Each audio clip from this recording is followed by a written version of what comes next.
Iya. Kenalkan, namaku Loli-chan.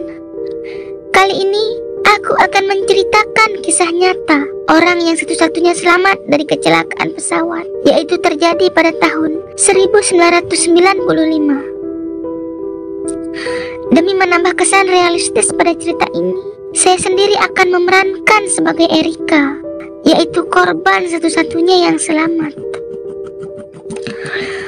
Untuk menunggu kisah nyata selanjutnya dari channel Creepy Story Chan, silakan tekan tombol subscribe dan like jika suka dengan cerita ini.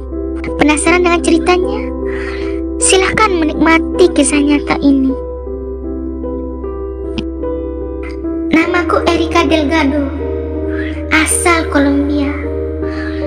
Umurku 9 tahun. Pada hari Jumat tanggal 17 Maret 1995, aku dan orang tuaku berencana untuk terbang ke Cartagena untuk mengunjungi keluarga besarku di sana. Aku adalah anak yang sangat religius. Sebelum pergi, aku sempat berdoa kepada Tuhan agar aku bisa selamat di perjalanan. Kami pun mengunjungi bandara menggunakan taksi. Ketika sampai di bandara, kami menunggu panggilan untuk terbang. Yang aku tahu saat itu, jumlah penumpang yang ada di pesawat yang akan kami naiki berjumlah 150 orang.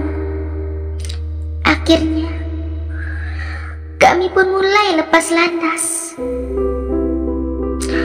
Ketika mulai terbang, aku merasakan getaran di atas pesawat. Tapi ayahku mengatakan untuk tidak khawatir tentang hal itu. Aku pun mulai tertidur di pangkuan ibuku. Ketika aku terbangun, aku mendengar suara penumpang menangis ketakutan. Ada yang berdoa, ada yang berusaha mendobrak pintu pesawat. Ayahku berbicara sesuatu kepada pilot dan pramugari. Sedangkan aku yang tak mengerti apa-apa hanya dipeluk erat oleh ibuku. Aku pun bertanya kepada ibuku apa yang terjadi.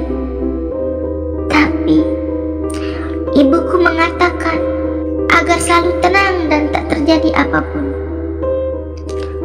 Akhirnya aku pun memeluk ibuku dan tertidur lagi. Tiba-tiba suara dentuman keras dan ledakan terjadi di pesawat. Ibuku yang memelukku terpental dan terbakar hancur lebur, sedangkan aku terpental melayang. Namun tak mengalami luka karena lindungan pelukan dari ibu.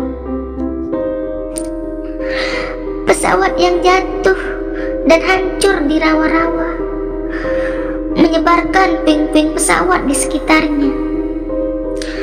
Sedangkan aku sedikit beruntung karena aku terjatuh di daun teratai. Aku pun memanggil ibu dan ayahku, namun tak ada tanda-tanda kabar dari mereka. Tolong, aku takut. Aku mendengar beberapa suara orang yang menangis dan kesakitan. Namun, seiring berjalannya waktu, suara itu lama-lama hilang dan tak terdengar lagi. Aku yang terus-terusan menangis, seperti tak ada harapan seseorang datang menolongku.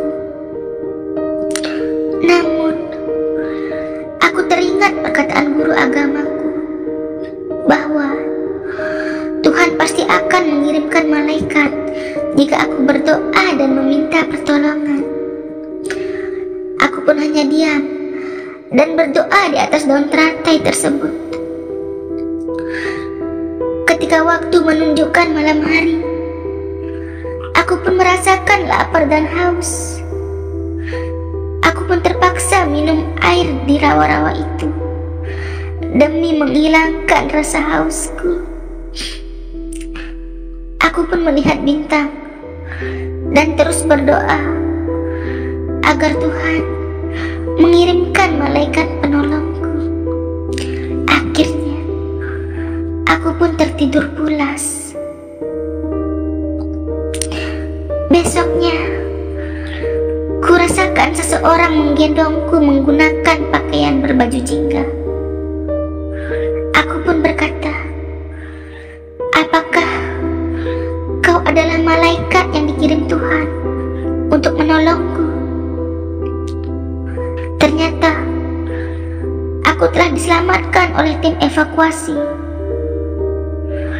Aku adalah orang yang satu-satunya selamat dari kecelakaan pesawat.